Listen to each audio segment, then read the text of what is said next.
ఈ మనిషి ఒక ఘాతక్ వెపన్ లెక్క తయారవుతున్నాడు దేశానికి. ఈ సిగ్గుదప్పిన రాజకీయ నాయకులను నేను అడుగుతున్నా, నువ్వు జాయిన్ అవుతావా? Is very dangerous as an opposition leader to this country. అయితే రాహుల్ గాంధీకి నేను ఏం చెప్తున్నా అంటే, చదివే తత్వమా, చదువుకునే గుణమా? రాజ్యాధికారం కోసం ఇంత దిగజారుడు నేను ఎవరిని చూడలే, నేను నా జీవితంలో చూడలే, చదవలే కూడా. ఈ ఘాతక్ అస్త్రాన్ని దేశంలో మనం ఏం చేద్దామని అని అడుగుతున్నాం. సైన్యంలోనే చిచ్చు పెట్టడానికే చూస్తున్నాడు, భారత్ని అంచెలుగా విడగొట్టడానికి ప్రయత్నం చేస్తున్నాడు.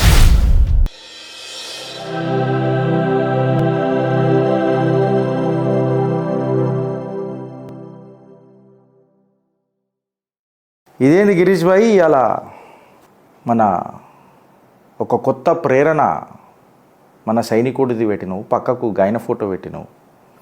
పెట్టాల్సి వస్తుంది. ఎందుకన్నానంటే ఈ మనిషి ఒక ఘాతక్ వెపన్ లెక్క తయారవుతున్నాడు దేశానికి. నేను ఇలా గంభీరమైన ఆరోపణలు చేస్తున్నా. చిత్రగుప్తలో ఎంత ఒక ఘాతక్ అస్త్రం అవుతున్నాడంటే, ఈయన ప్రధానమంత్రి ఫ్యూచర్లో అవుతాడా లేదా ఆ పరమేశ్వరుడు ఎరుగు. కానీ అపోజిషన్ పార్టీల లెక్క, ఒక ఎంపీ లెక్క మాత్రం దేశానికి ఒక పెద్ద ఘాతక్ వెపన్ అవుతున్నాడు. భారతదేశంలోనే ఒక సివిల్ వార్ తీసుకురానికి ప్రయత్నం చేస్తుంది. ఎస్, నేను గంభీరమైన ఆరోపణలు చేస్తున్నా. ఈ గంభీరమైన ఆరోపణలకు చిత్రగుప్త ఆధారాలు కూడా ప్రొడ్యూస్ చేస్తుంది. ఈయన కంప్లీట్గా దేశంలోనే కాకుండా రక్షక బలగాలలో కూడా తన రాక్షస రాజకీయాలతోని చిచ్చు పెట్టే ప్రయత్నం చేస్తున్నాడు. అందుకనే he's very dangerous as an opposition leader to this country. Forget about he being a prime minister of this nation. దూర్ తక్ ఆ కళ నెరవేరదు. ఈ మాట నేను ఎందుకు అంటున్నానంటే, రక్షక బలగాలల్లో అగ్నివీర్ అని చెప్పి ఒక program, or to that matter ఒక స్కీమ్ మనం తీసుకొని వచ్చినాం. రక్షక బలగాలల్లో మన 10+2 తర్వాత 4 year కోర్స్ అగ్నివీర్ని మనం చేర్చుకొని వాళ్ళకి ట్రైనింగ్ ఇస్తున్నాం. ఈ మాట నేను ఎందుకు అంటున్నానంటే, రాహుల్ గాంధీ ఏమంటాడంటే, అగ్నివీర్ని తీసుకొని వచ్చి, మా కమెంట్ రూపంలో కూడా కొంతమంది అన్నారు, నీకు దమ్ముంటే అగ్నివీర్ గురించి మాట్లాడాను. దమ్ ఎందుకురా నాయన మాట్లాడడానికి? స్ట్రైట్ మాట్లాడుతున్నా. మీకు జిగర్లో దమ్ముంటే కౌంటర్లు రెడీ చేసుకోండి. నేను షో అయిపోయే లోపల కాల్ కూడా తీసుకుంటా, మాట్లాడరు, నేను కూడా మాట్లాడతా. So now let me not deviate the subject. Agniveer అనే ప్రోగ్రాం తీసుకొచ్చి మనోడు ఏమంటాడంటే, రక్షక బలగాలకు, ఈయన రాక్షస రాజకీయాలకు మార్క్ రాజకీయం ఏం చెప్తాడంటే రాహుల్ గాంధీ, రక్షక బలగాలనంట జాతి, కులం, వర్గం, మతం ఒక వర్గం అంట, డబ్బున్న వర్గం ఇంకొక వర్గం అంట, ఓబీసీలు, మైనారిటీలు, ఎస్సీ ఎస్టీలు అందరిది ఒక వర్గం అంట, పైసలు ఉన్నోళ్ళది ఒక వర్గం అంట. ఎవరైతే ఈ ఓబీసీలు, మైనారిటీలు, ఎస్సీ ఎస్టీలు, మైనారిటీలు అంటే ముస్లింలే ఉంటారు, అలా వేరే వాళ్ళు మాట్లాడరు. నేను స్ట్రైట్ మాట్లాడుతున్నాను. ఇక మైనారిటీలు అంటే ముస్లింలనే మాట్లాడతాడు రాహుల్ గాంధీ, ఇంకా వాళ్ళకి పెద్దగా ఏముండదు. వీళ్ళదొక వర్గం, మన పైసలు ఉన్నది ఒక వర్గం. గిరీష్ ఇదేం మాట్లాడుతున్నా అంటే, రాహుల్ గాంధీ మాట్లాడిన మాటలే నేను మాట్లాడుతున్నా. గిరీష్ అనేటోడు రాజ్యాంగబద్ధంగానే ఉంటాడు, అట్లీస్ట్ ఇప్పటికీ మీకు అర్థమై ఉంటుంది. సో చీలిక ఎట్లా తీసుకొస్తున్నాడు అని అంటే, అగ్నివీరులల్లా ఒక 4 జాయిన్ అయినారు అనుకుందాం. 10+2 చేసిన తర్వాత అగ్నివీర్ల ఒక 4 పోరలు జాయిన్ అయితే, ఆ 4 ఒక్కోడికి జాబ్ వస్తుంది, 3 మాత్రం మళ్ళా రిటర్న్ అయిపోవాల్సి వస్తుంది. వాడు నిరుద్యోగంతో కొట్టుకోబోతాడు దేశంలో. ఈ 3 ఎవరు ఉంటారు అని అంటే, బడుగు బలహీన వర్గాలు, ఎవరిదైతే డబ్బు ఉండదో అని అన్నట్టు గంభీరమైన ఆరోపణలు చేస్తాడు. ఇంతకంటే ఘాతక అస్త్రం ఏముంటుంది అని అడుగుతున్నా రక్షక బలగాలలో చిచ్చు పెట్టడానికి. రాజ్యాధికారం కోసం ఇంత దిగజారుడు నేను ఎవరిని చూడలే, నేను నా జీవితంలో చూడలే, చదవలే కూడా. ఇలా తాత ముత్తాతల చరిత్ర తీసిన కాంగ్రెస్ ఈయన చరిత్ర, ఈయనంత ఘాతక్ అస్త్రాన్ని నేను చూడలే దేశానికి. ఇప్పుడు ఆయన ఏమంటాడంటే, మీరు బడుగు బలహీన వర్గాలు కాబట్టి మిమ్మల్ని వెనకకు దొబ్బేసినరు, వాడు అగ్నివీరుల వాడికి ఉద్యోగం ఎందుకు దొరికింది, తర్వాత ఆయన ఇండియన్ ఆర్మీలో రిక్రూట్మెంట్ ఎందుకు అయిందంటే పైసలు ఇచ్చేయండు అని. అంటే సైనికుల మీద గంభీరమైన అవినీతి ఆరోపణలు చేస్తున్న నాయకుడు ఎవరన్నా ఉన్నారు దేశం మొత్తంలో అంటే రాహుల్ గాంధీ. బడుగు బలిగిన వర్గాలు సపోజ్ ట్రైనింగ్ అయిపోయిన తర్వాత బయటకు వచ్చిర్రు ఈ ముగ్గురు. వచ్చిన తర్వాత మా కుల జాతి మైనారిటీ స్టేటస్ వల్ల మాకు ఇవాళ ఉద్యోగం దొరకలే అని చెప్పి వీళ్ళు బయట ఎంత ఒక సైన్యాన్ని తయారు చేస్తారు. ఆ సైన్యాన్ని తయారు చేసే ప్రయత్నమే ఇవాళ రాహుల్ గాంధీ చేస్తున్నాడు. ఇంత దిగజారిపోయిన రాజకీయాలు ఇంతవరకు దేశంలో ఎక్కడైనా జరిగినాయని అంటే జరగలే. నేను అందుకనే ఒక గంభీరమైన ఆరోపణ షో స్టార్ట్ కాగానే మాట్లాడినా, ఈయన ప్రధాని అవుతాడా అన్నది పరమేశ్వరుడు ఎరుగు. అపోజిషన్ లీడర్ లెక్క ఇంకా డేంజర్ అవుతున్నాడు. మొన్నటిదాకా కులగన అని అన్నాడు, తర్వాత వెల్త్ డిస్ట్రిబ్యూషన్ అని అన్నాడు, తర్వాత 50% సీలింగ్ క్యాప్ తీసేస్తా మెరిటే లేదు అని అన్నాడు. ముస్లింల జడ్జిలను తయారు చేస్తానని ఇలా పేజ్ నంబర్ 24 మేనిఫెస్టో చెప్తుంది. ఇప్పుడు రక్షక బలగాలల్లా చిచ్చు పెడుతున్నాడు. ఫర్ ఎగ్జాంపుల్ ఈయన ఏమంటాడంటే వాళ్ళకు జాబ్లు ఎట్లా దొరుకుతాయి, వాళ్ళకు డిగ్రీలు ఎట్లా దొరుకుతాయి, 10+2 తర్వాత పోయిన తర్వాత వాళ్ళు ఏం చదువుకుంటారు. నేను ఈ కాంగ్రెస్ నాయకులను అడుగుతున్నా, ఛాలెంజ్ చేస్తున్నా, మీరు చదివిర్రా అగ్నివీర్ స్కీమ్, మీరు 10+2 తర్వాత ఈ కోర్సులో జాయిన్ అయితే మీకు 25,000 రూపాయల జీతం ఇస్తుంది కేంద్ర ప్రభుత్వం, or to that matter Bharat సర్కార్. దాంతోపాటు మీరు 4 సంవత్సరాలలో కోర్స్ కంప్లీట్ అయిపోయి వచ్చిన తర్వాత మీకు ఒక కార్పస్ ఫండ్ ఇస్తారు 12 లక్షల దాకా.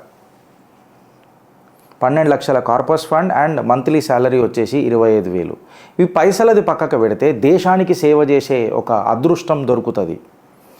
అండ్ ఒకసారి మీరు ఆలోచించుర్రి, ప్రపంచ దేశాలు ఇలా ప్రతి పౌరుడు సైన్యంలో జాయిన్ కావాలి అని ఆలోచిస్తున్న తరుణంలో ఈ రాజకీయ నాయకుడు, రాక్షస గుణాలున్న రాజకీయ నాయకుడు రాహుల్ గాంధీ, ఆర్ఆర్ఆర్ రాక్షస గుణాలున్న రాహుల్ గాంధీ కాంగ్రెస్ రాజకీయ నాయకుడు అగ్నివీర్ల మనసులల్లా ఒక విషబీజం నాటనీకి ప్రయత్నం చేస్తుండా లేదా?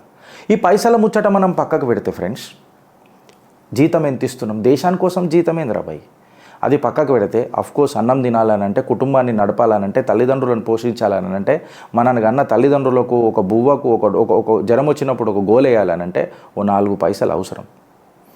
సో అది పక్కకు పెట్టి మనం దేశభక్తి గురించే మాట్లాడుకుని ఉంటే, ఈ 10+2 తర్వాత మీరు ఈ కోర్సులో జాయిన్ అయితే మీకు BA BCom సర్టిఫికేట్ కూడా దొరుకుతుంది. అంటే మీరు గ్రాడ్యుయేట్ కంప్లీట్ అయ్యి బయటికి వెళ్తున్నారు. 4 సంవత్సరాల కోర్స్. మనము అమెరికా పోదామని అంటాం, అంటే +2 తర్వాత +4 16 ఇయర్స్ ఆఫ్ ఎడ్యుకేషన్ ఉంటే నాకు అమెరికా పోయే ఛాన్స్ దొరుకుతుంది, అందుకే నేను ఇంజనీర్ని జాయిన్ అవుతా. అదే నేను బయట కోర్సు చేస్తే 3 సంవత్సరాలు ఉంటుంది. సో ఇలా కొత్త గ్రాడ్యుయేషన్ కోర్స్ ఏదైతే నేషనల్ ఎడ్యుకేషన్ పాలసీలో భారత్ సర్కార్, మోదీ సర్కార్ ఏదైతే తీసుకొచ్చిందో, ఈ కోర్సులా వాళ్ళు ప్రావీణ్యులై బయటికి వెళ్తారు, పట్టా తీసుకొని బయటికి వెళ్తారు. సో వాళ్ళు దేశానికి సేవ చేస్తున్న ఒక అదృష్టంతో వస్తారు. వాళ్ళకు చదువుతున్న టైంలో మిలిటరీ ట్రైనింగ్ దొరుకుతుంది. మిలిటరీ ట్రైనింగ్ దొరికిన తర్వాత వాళ్ళకి ఎడ్యుకేషన్ సర్టిఫికేట్ దొరుకుతుంది. ఇందులో ఏడా ప్రాబ్లం ఉన్నది వీళ్ళకి అడుగుతున్నా. ఇది ఫస్ట్ పాయింట్. ఈ సిగ్గుదప్పిన రాజకీయ నాయకులను నేను అడుగుతున్నా, నువ్వు జాయిన్ అవుతావా? నీకు తత్వం ఉన్నదా? రక్షక బలగాలు నిన్ను యాక్సెప్ట్ చేస్తారా నువ్వు మాట్లాడిన మాటలకు? సెకండ్ పాయింట్ ఏందనంటే, వీళ్ళకు మిలిటరీ ఫెసిలిటీస్ రావు. ఈ దళితులు ఎవరైతే ఉంటారో పైసలు ఇవ్వలేరు కాబట్టి వీళ్ళు వెనకబడిపోతారు. పైసలు ఇచ్చి వాడు ముంగడికి వెళ్ళిపోతాడు. రేపటి దినము దురదృష్టవశాత్తు ఈ పోరలు ఎవరైనా చచ్చిపోతే వాళ్ళకు పెన్షన్స్ కూడా రావు. ఎవరైతే ఆ యుద్ధంలో చచ్చిపోతారు కదా, వాళ్ళకి బెనిఫిట్స్ కూడా రావు, అవి ఇవి రావు, ఎక్సెట్రా అని అంటారు. అయితే రాహుల్ గాంధీకి నేను ఏం చెప్తున్నా అంటే, చదివే తత్వమా, చదువుకునే గుణమా, చదివినానికి అర్థమయ్యే గుణం ఉన్నదా అని అడుగుతున్నా. ఈ మాటలు ఎందుకు అడుగుతున్నా అంటే, రాహుల్ గాంధీ సపోజ్ ఏదైనా యుద్ధం జరిగింది, లేకపోతే ఏదైనా అవసరం వచ్చింది, రక్షక బలగాలను డిప్లాయ్ చేయాల్సి వచ్చింది. ఫస్ట్ వీళ్ళని పెట్టరు, వీళ్ళు సెకండ్ లేయర్లో ఉంటారు. ఫస్ట్ రక్షక బలగాలు ముందు ట్యాకిల్ చేస్తాయి, తర్వాత వీళ్ళు వస్తారు. ఇంకొకటి ఏందనంటే, మిలిటరీలా ఎప్పుడు కూడా ఇంటి పేరు పెట్టి విలువరు. రాహుల్ గాంధీ నువ్వు ఎన్నడన్నా పోయి రక్షక బలగాలతో కూర్చొని 4 ముద్దలు అన్నం తింటే నీకు తెలుస్తుంది. వాళ్ళతోని ఒక 2 రోజులు గడిపితే నీకు జిందగీ తెలుస్తుంది.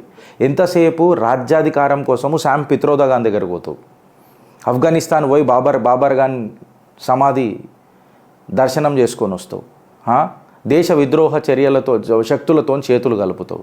నీకు రక్షక బలగాల గర్వం ఏం తెలుస్తుంది, గర్జన ఏం తెలుస్తుంది రాహుల్ గాంధీ?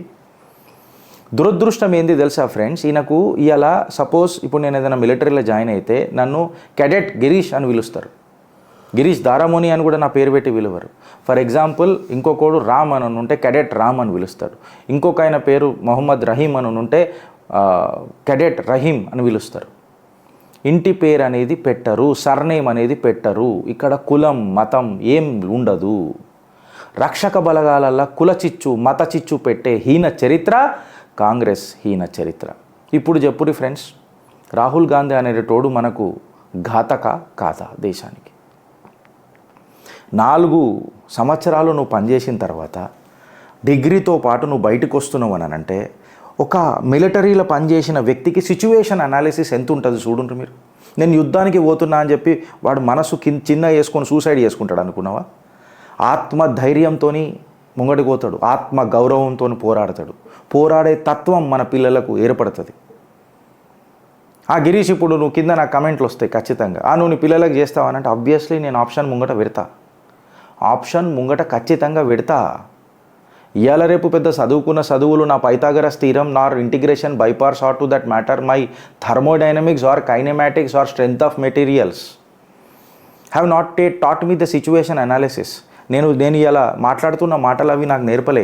ఈ దేశ రాజ్యాంగాన్ని అర్థం చేసుకున్నప్పుడు, ఈ దేశ చట్టాన్ని అర్థం చేసుకున్నప్పుడు, ఈ సర్కార్లను అర్థం చేసుకున్నప్పుడు, సర్కార్లను నడిపే ఆ సర్కారీ దఫ్తర్లకు తిరిగినప్పుడు నాకు అర్థమైన కామన్ సెన్స్ నన్ను ఇలా ముంగడికి తీసుకొచ్చింది. ఇది నా పర్సనల్ ఎక్స్పీరియన్స్తో మాట్లాడుతున్నా. అట్లీస్ట్ నాది నేను కమెంట్ చేసుకోవచ్చు, మంచైనా చెడైనా. So it is a basic common sense. ఆ సిచ్యువేషన్ అనాలిసిస్ మిలిటరీ కంటే ఎక్కువ నేర్పుతాడు. వీళ్ళు బయటకు వచ్చిన తర్వాత వీళ్ళని కంపెనీలు హైర్ చేసుకోవాలని అంటే ఎంత డిమాండ్ ఉంటుంది వీళ్ళకు, ఇమాజిన్ చేయండి. నేను ఈ మాట ఆధారాలతోనే చెప్తా, మీరు గూగుల్లో కొట్టుర్రి ఫ్రెండ్స్. ఆనంద్ మహీంద్రా ట్వీట్ చేసిండు, Mahindra would be the first company to recruit Agniveers. అగ్నివీర్లను ఎవరైతే ట్రైనింగ్ అయ్యి 4 సంవత్సరాలలో బయటికి వెళ్తారో మహీంద్రా వాళ్ళకు ప్రయారిటీ ఇస్తుంది. అండ్ మోర్ ఓవర్ కంప్లీట్ కోర్సులో 110 క్రెడిట్ పాయింట్స్ ఉన్నాయి according to the new national education policy. 110 credit points ఏవైతున్నాయో 60 క్రెడిట్ పాయింట్స్ మన ట్రైనింగ్ మిలిటరీ ట్రైనింగ్కి ఉన్నాయి, అండ్ 50 క్రెడిట్ పాయింట్స్ మీ చదువుకున్న చదువులకు ఉన్నాయి. సో టోటల్ 110 క్రెడిట్ పాయింట్స్తోని పోరలు బయటికి వెళ్తారు. నేషనల్ ఎడ్యుకేషన్ పాలసీ గర్వంగా వాళ్ళ భుజాల మీద సర్టిఫికెట్లు తీసుకొని వాళ్ళు బయటికి వెళ్తారు. దేశాన్ని సేవ చేసినామన్న ఆత్మ గౌరవంతో బయటికి వెళ్తారు. సిచ్యువేషన్ అనాలిసిస్ని అండర్ ప్రెషర్గా కంపోజ్ మెంటాలిటీతోని ఎట్లా కంట్రోల్ చేయాలనో నేర్చుకొని ఆత్మవిశ్వాసంతో దునియాలకు అడుగు పెడతారు. అసుంటి పోరలను మనం భారతీయుల లెక్క చూద్దామా, లేక బాంఛన్ బతుకులకు ఒక సీసకు 2 సమోసాలకు బానిసలై బాంఛన్ బతుకులై జై జై రాహుల్ గాంధీ జై జై సోనియా గాంధీ అని ఇలా చుట్టూ తిరిగే ఈ అడ్డమైన రాజకీయ నాయకుల చుట్టూ తిరిగే పోరలను మనం గందామా, తయారు చేద్దామా? నేను ఆ తల్లిదండ్రులను అడుగుతున్నా, నేను ఆ పోరలను అడుగుతున్నా. మతం అనే మాట మీరు స్టార్ట్ చేస్తేనే మతం అనే మాట నేను స్టార్ట్ చేయాల్సి వస్తుంది. కులం అనే మాట నువ్వు స్టార్ట్ చేస్తేనే భారత్ మాతాకి జై అని చెప్పి నేను స్టార్ట్ చేయాల్సి వస్తుంది. నేను ఈడ కూడా కులం పేరు తీసుకోను. पैदाइशी गर्व से स्वाभिमान సనాతని అని అంటాం మనం. సో నువ్వు బీజం నాటితేనే నేను పక్కకి ఇంకో బీజం నాటిన. ఎవరెంత చెట్టు ఎంత పెద్దగా మొలుస్తుందనన్న కాంపిటీషన్ షురూ అవుతుంది. నువ్వు ఈ తల్లి మనది, భూతల్లి మనది, భరతమాత మనది, మనమెందుకు ఇక్కడ చెట్టు కట్టుకుందాం, ఇక్కడ మనం ఉండనీకి ఒక గూడు కట్టుకుందాం, ఈ చెట్టు మనందరిది అని అనుకున్నప్పుడు ఈ లొల్లు ఎందుకు వస్తుంది, పంచాయతీలు ఎందుకు వస్తాయి? నేను ఫిలాసఫీ మాట్లాడతలేను, ప్రాక్టికల్ మాట్లాడుతున్నా. ఎప్పుడైతే నువ్వు షురువు చేస్తావో దానికి నేను ఫుల్ స్టాప్ పెట్టా, కామా పెడతా. తగ్గేదే లేదు దీని తల్లి. పుష్ప పుష్ప పుష్ప పుష్ప పుష్ప పుష్ప పుష్ప పుష్ప పుష్ప పుష్ప పుష్ప ఆడతాం మేము కూడా. సో ఈ ఘాతక్ అస్త్రాన్ని దేశంలో మనం ఏం చేద్దామని అడుగుతున్నాం. ఈ సైనికులను అవమానించే ఈ ఘాతక్ మనిషిని మనం గడ్డపార దించుదామా లేదా అని అడుగుతున్నాం.